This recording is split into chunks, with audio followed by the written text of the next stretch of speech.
It's the Daily Talk Show, episode 712, and it is Georgie Boy here. I'm here all week, and I hope everyone has recovered from the 24-hour marathon that we did on Friday. I'm feeling good, and I'm putting together all of the interviews that were recorded that day and releasing them as individual episodes. So later down the week, you'll get to hear Christian Hull and Steph and Laura, the Kick Girls, Ryan Shelton. It's going to be amazing. To start with, this is Brad Blanks. It was recorded at 8 a.m. on the Friday, and a really fun chat. We love Brad Blanks, so I hope you enjoy this one.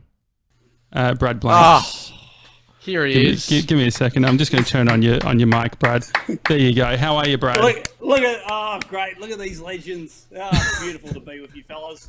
What a thing you're doing, you guys. Just inspired by your magic of what you're going to put out for the next 23 hours. So good luck. I'm just glad that you said that you'd... what time is it where you are, Brad?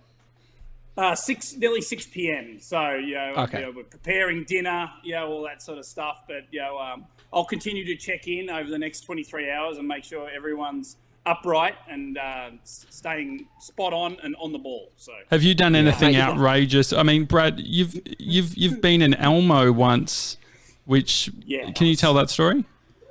Yeah, that was 2007, and it was one of those deals. Look, I was a sidekick on a morning radio show. I know you guys have been there before. Tommy, you were a host of a show. I don't know if you were ever a sidekick, were you, Tommy, at all. It depends who you asked, because we were both sidekicks if you asked individual. Yeah, and it's very good. I like that. So every year I'd do one big stunt because I just didn't want to be the stunt guy, but I was the stunt guy. So on the Scott and Todd show and WPLJ, so they dressed me up as Elmo, and it was a beautiful Elmo, probably the most expensive Elmo suit you could get. Fiberglass head, Hessian suit with redness on the outside. It was perfect. And they had me do a 21 miles through New Jersey, the suburbs of New Jersey. The first 7 miles was on a kid's baby BMX. The next 7 miles were on a scooter, and the final 7 miles I was jogging. And that was my stunt to finish that through. And I went through about 4 counties. And with counties, it's like the old Dukes of Hazzard where police aren't allowed to go from county to county.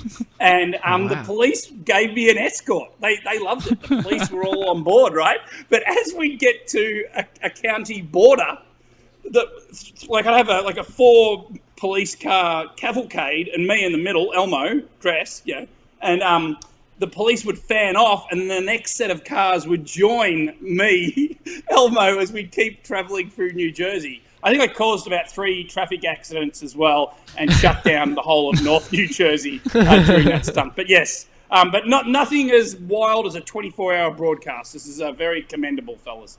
I feel that's more physically, more physical exertion than what we're doing. What do you think's more tough, physical or the mental exertion that we're doing?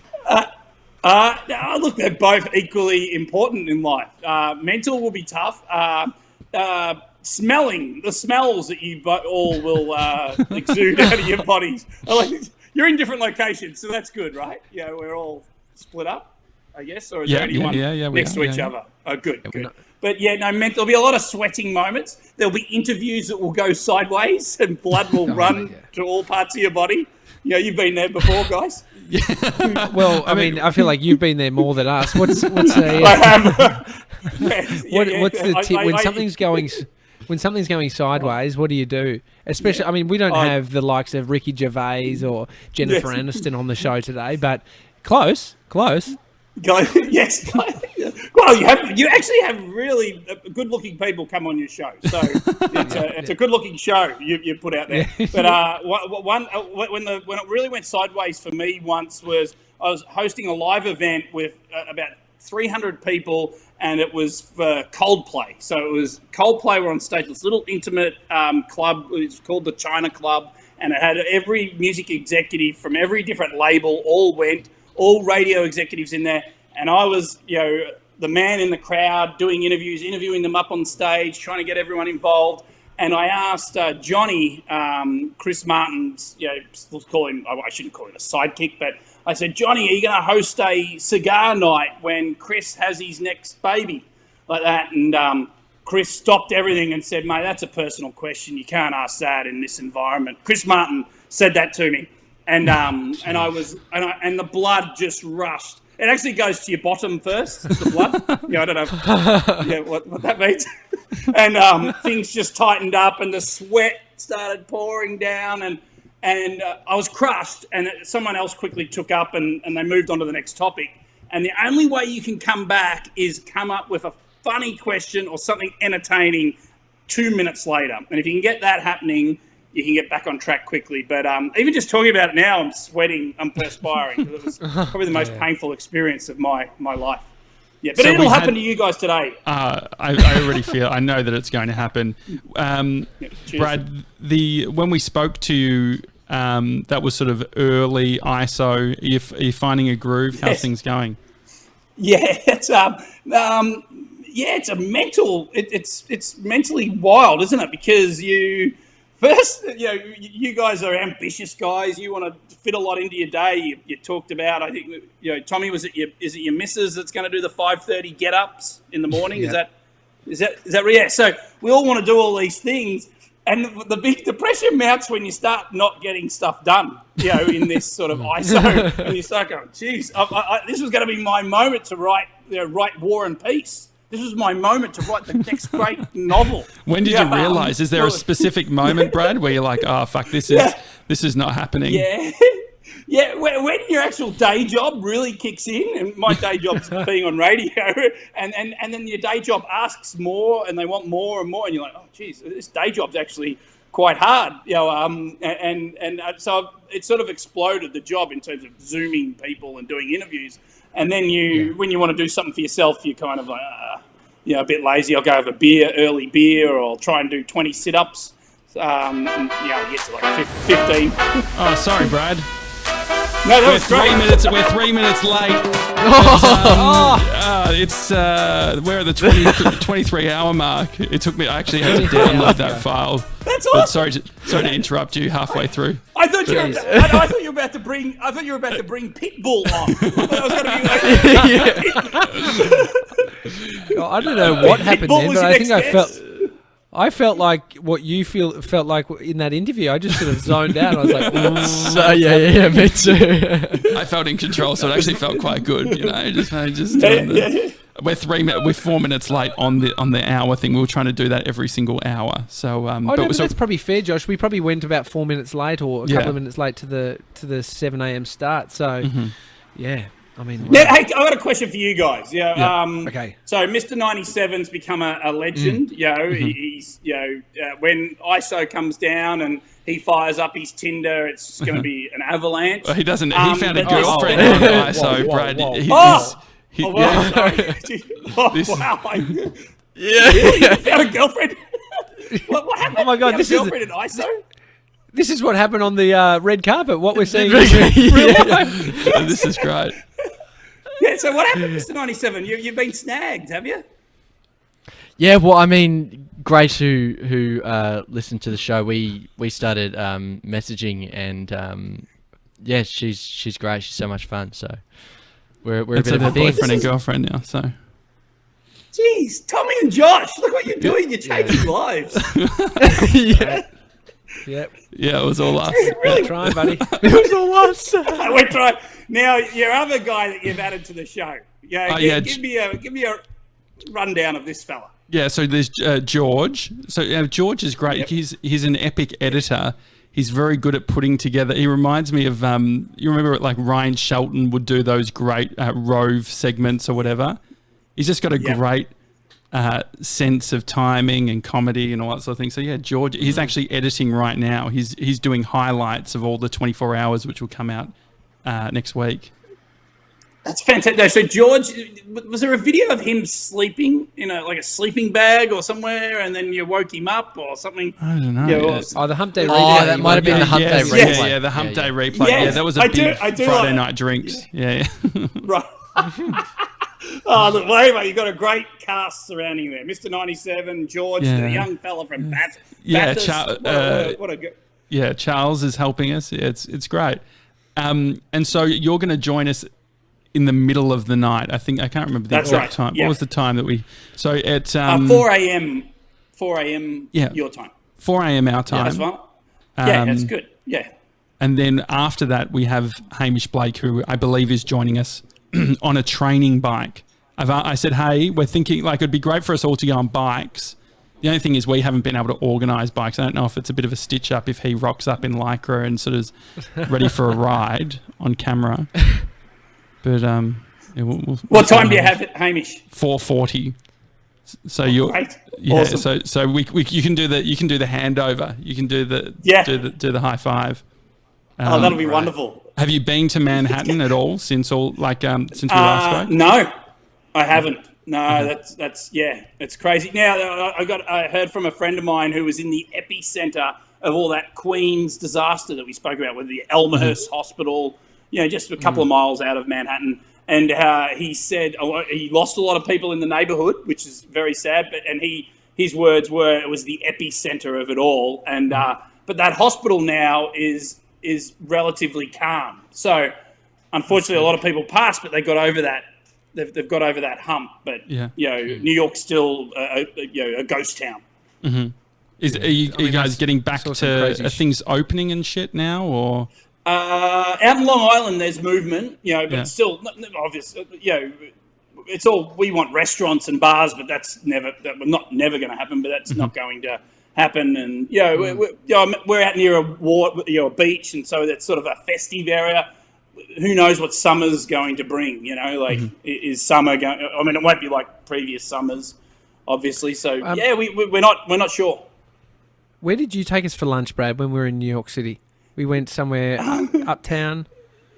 Was it? Yeah, you like it? It's a nice lunch place. A lot of seats. I don't know if that helps. Don't know. Did we go to the coffee shop? Was the coffee shop? Bree's got a very good memory for that stuff. I mean, it seemed quite fancy. Yeah. I mean, I was like, look at this joint. This looks fancy. But I was thinking, like... Was it the following day? It was the day Have you got it in your calendar? Do you have sort of a calendar, Brad, of all I'm going to find that. Oh, really? Yeah, I'm going to look that up. But sorry, Tom. But I feel like you just sort of waltzed in. It was like lunchtime. It was a real New York experience. I felt like an Aussie dude had really sort of just lent in. I mean, you are in New York. You've been there for nearly 20 years or something. 20 years. October 01. But seeing the people out in New York, like just lunchtime at these busy restaurants, like I feel like for it to switch back to that straight away is going to be super hard.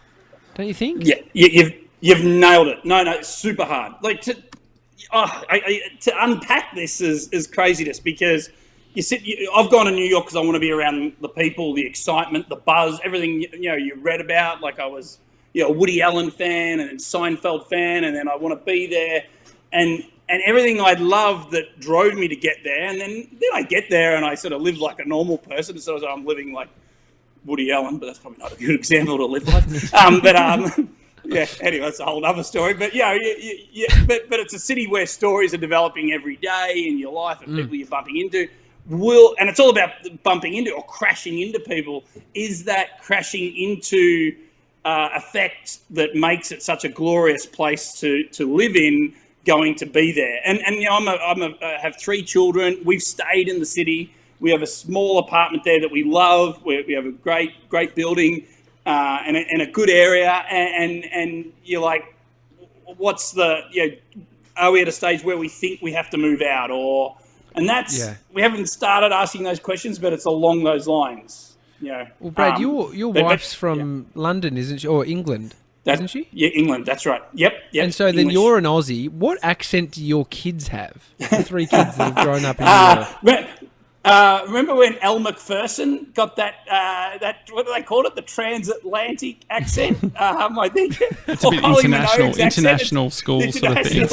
Yeah, it's all screwed up. But the big ones were Elle Macpherson, Kylie Minogue, all got those weird accents, and they have that. But then they say Manhattan like that, which is funny because we live on the east side of Manhattan, and that is a very Long Island. It's really interesting how you can live on one side of a skinny island and they sound like Lindsay Lohan from who grew up in the middle of Long Island. So I always say to them, "Don't you sound like Lindsay Lohan?" Coming from me, obviously, the broadest country accent you can have. But anyway, weird accents for my kids.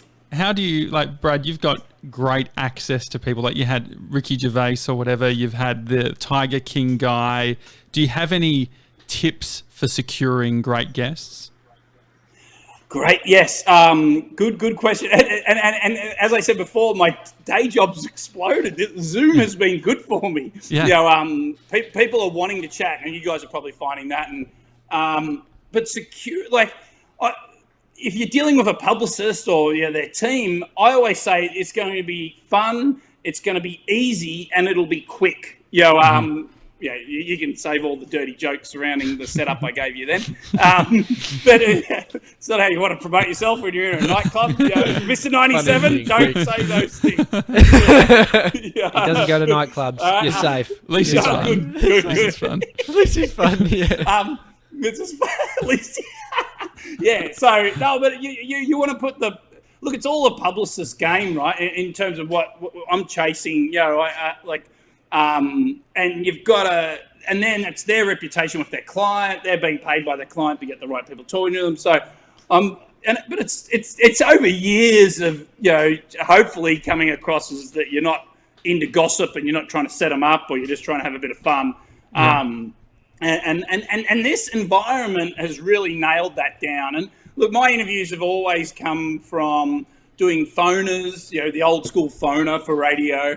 And then, the quick fire stuff on red carpets, because I love that, explosive minute and a half of the first 30 seconds of a celebrity, going, who the hell is this animal? This semi-bald, huge, sweaty guy. Have they ever talked for a long time? Have you ever had one where it's like you were going in for the fun, quick and easy, and it turned into a 2-hour sort of special? Yeah.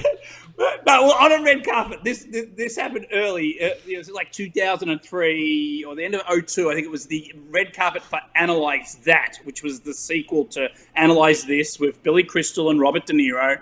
And I was always, I called, Brad Blanks at the arse end of the red carpet. I was a radio guy, and I was the only radio guy there, and I didn't have a camera. And I'm at the end with my little microphone and a mini disc recorder. They'll explain that to you later, Mr. 97, what a mini disc recorder is. Great. And and I'd stand there, and Billy Crystal came along. It was freezing cold night, and everyone was wrapping up. That's where I was, where all the other crews are wrapping up, and you're the last one standing there. And he stopped and talked, and I love Billy Crystal, but he was pissed off that he had to talk to me. I'm kind of like, well, you're pissed off, so I don't really want to talk to you. I love you, but you're being a prick. And we're chatting. Sorry, language. A bad guy. Fine, Brad. All right, good, thank you. And I'm interviewing him, but the interview kept on going. I'm like, and he wasn't being good. It wasn't like a loving interview. I mean, it was freezing cold. We're all wrapped up. It's a December night, and in New York, and I'm interviewing him, and the interview just wouldn't stop. And I'm so, like, were you waiting for a cue from him? Like, surely you can just say, "Thanks so much. That was great. We've got everything we need." Yeah, but the other side of me is like, this is Billy Crystal. He's talking, but he's not talking nice, loving stuff. So that was always an interview that just didn't naturally end, even though it probably should have.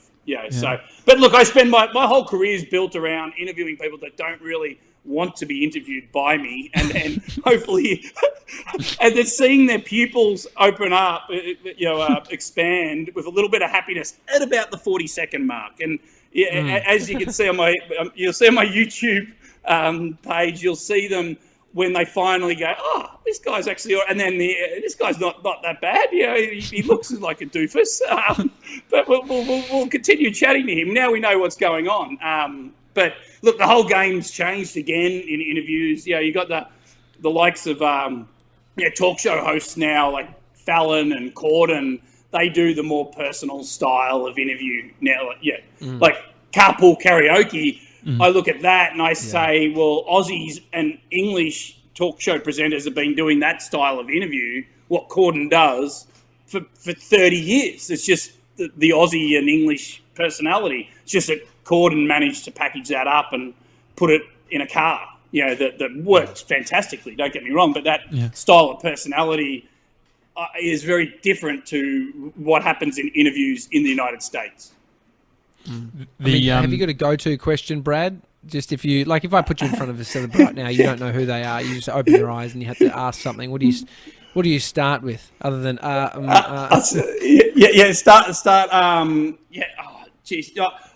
inspirational stuff, isn't it? This all is, and that'll bamboozle them. Inspirational stuff. How can you knock the word inspiration? And by the time they get to that, then another thought will come in my head. But my go-to question's probably at the end, getting to the end, where I'm like, geez, I've got to finish on a laugh. I've got to finish on something upbeat, positive. Got to get a laugh here. I've got to get something, because this interview's going badly at the moment. And I always ask them to give me advice, and 85% of the time it works. Do you have any advice for me, a 6'5", goofy, semi-balding, sweaty guy? And that will get something big, hopefully. But there's still sometimes there's dead fishes. I interviewed last year, and I don't want to quickly relate that to them being dead fishes, because I love these two ladies, Jennifer Aniston and Reese Witherspoon. It was the afternoon of a junket. It was for the morning show. I go in there. All the celebrities, all the actors a part of that show are on high alert, because it's all about sexual harassment in the workplace, and it just come off the Harvey Weinstein and the Ronan Farrow book, and it all happened in Matt Lauer, with the Today Show, and it was all within 5 days of each other. All those stories sort of bubbling up, and I go into the junket, the interview with them, and I just want to have a bit of fun. I'm not going in there to talk about, like the sexual harassment or getting, in trouble in the workplace and all this. And it was like a legal interview. It was like I was a lawyer. I was like Soul in Better Call Saul. I was like upbeat, pumped, talking to them, want to have fun with Jennifer Aniston and Reese, and they were just giving me cold stuff. And I tried. If you see that interview, I am sweating, like the Coldplay story I told you before. I am melting down in the interview, and I'm throwing everything I can just to get some laughs. And they just weren't going. How many times have you? How many times have you had Ricky Gervais? How many times have you spoke to him? Yeah, I think I'm up to 19 times. Wow. 19 times. And so Ricky, at that point, like, what's the relationship? Are you like, hey mate, are we friends now? Do you want to hang out? Do you want to have a beer? Like, that's I know, and I'd love to hang out with you. Look, I think we're professional mates, I guess. I'm far from a professional. Don't worry. It's your shirt's nice. You got a very professional shirt for a. Look, I've just put this on. I've got the cupboard next door with 4 clothes hangers of shirts, and I've been interchanging for the last 7 weeks. I have to bloody wash this one because I'm sweating profusely. Just about excitement of talking to you guys. But Gervais, I'd love to. It'd be great to have a few beers and talk. But look, I think he's a bit of a recluse. I think he's just a chilled sort of guy, and he's been interesting to watch, and it was interesting to talk to him during this whole period. I enjoyed he did a 1 p.m. Or 6 p.m. British time. I think it was 6 p.m. where he do a stream on Twitter, and it was good getting an insight into his life. And he seems pretty relaxed and does a bit of writing. He binge watches so much television, and in this period you'd think everyone's binging. I'm not binging enough. I need to binge more. I can't actually find time to binge. Anyway, he's a good guy, and he's been very good to me. But it started in the early days when no one would interview him in the United States, and I'd be the only one interviewing Ricky, and that was in 2005, 2006. So he'd have his first comedy special, and HBO would call me in to interview him, and we'd do these 25-minute sessions on a couch, and I just have a mate of mine holding a little camera, and we do these interviews, and they were great fun, and it's built a fun relationship, which is great. Brad, you're pretty high energy. I think it's definitely something I noticed when I met you, and every time I've spoken to you or seen you since, still high energy. I guess still, you definitely would have to have, unless you're a robot. Take your head off now. Let's see your brain if it's real. No, but have you? What do you do when you get a bit low energy and you're on a red carpet? Because it is work. Sometimes you don't want to have to go to work. And No. you're like, I got to find something. What do you do? Yeah. No, great question. No, it happens. It happens a lot. It more happens, like, we're in this game, right, where it's only up to you, and in you, like, for you, Josh and Tommy, you get to bounce off each other. I maybe get to talk to some people at the radio station that I work at, or more mates that aren't even in it. But you're constantly, you're playing with yourselves where you're at. So you can never, I've found you can never get ahead of yourself because you don't know where you are in what your career is or your ambition. You just got to wake up every day and sort of chase that thing you're never going to catch. And it's hard when no one tells you you're never going to catch it, but you got to keep on driving. So an example would be to go to a red carpet where I don't know if I'm going to get anyone, and I've got to stand there, and you're kind of competing against people standing next to you on either side, and but I've gone to red carpets where I've been totally flat, going, what am I even doing here? And keeping myself open-minded enough where I might not get the star of the movie, and they might just brush me and walk straight, but I'll get some reality star from a show that hasn't broken yet, and it breaks the following week, and that show's huge. Yet I've turned up and I've done this goofy interview where I really don't know anything about this person, and we've turned it into 2 minutes of gold. And I'm flat leading into that, and I have something. So it proves that you've just got to keep turning up, even when you're not flat, and even if you think you're not going that well, you're not getting ahead or you're not improving or whatever. You just got to, I don't know. I mean, it's a psyching game, a self-psyching game to keep on pushing. And a bit of a deep one to end on. What do you dream about? What do you dream of? What do you think? Not as in like when you go to sleep, but what do you when you daydream, when you think about the future, where do you go? Yeah, it's really good because I think as I've you're married, kids, life's worked out good in that regard. But you want to keep on improving in your jobs, or and what our jobs are our passions in a way, in what we're doing. And so you sit there and go, well, what's the perfect scenario? And maybe that is the issue, that I haven't figured that part. What is a perfect scenario? What is perfect anyway? And from a dreaming point of view is I still love the moment of having a great chat. And like right now, I'm loving talking to you guys. We've become friends, and I love that moment of having a connection with someone that can create that sort of explosiveness. And that just gets back to, having a beer in the pub, with as an 18-year-old in Cobram, and I'm sitting there talking to the 76-year-old guy, and he used to play full forward for Cobram, and we chat about how he was a good footballer. And that feeling then is the same feeling I enjoy today when I interview people.